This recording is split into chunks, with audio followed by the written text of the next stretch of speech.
علی صدای همه گزارشگرای فوتبال شهرستان‌های مختلف رو میگه. جدی؟ آره.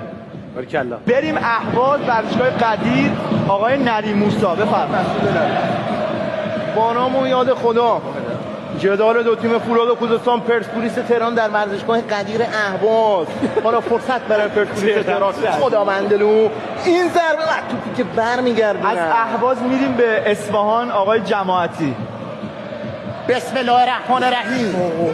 گریگور چاپراته در راه رفتن، حالا برای شوشتری و ضربه‌ای که از کنار دروازه سپاهان میریم خطرناک به بیرون میره. کرمان آقای ضابطی. گل گوهر. ضربه آزاد با گل گوهر با ابوالفضل رضاپور.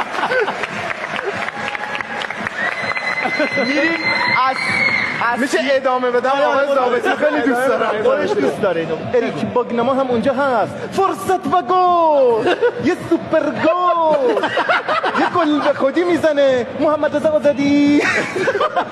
میریم به قزوین آقای میرعزیزی. شمس آذر قزوین. بله.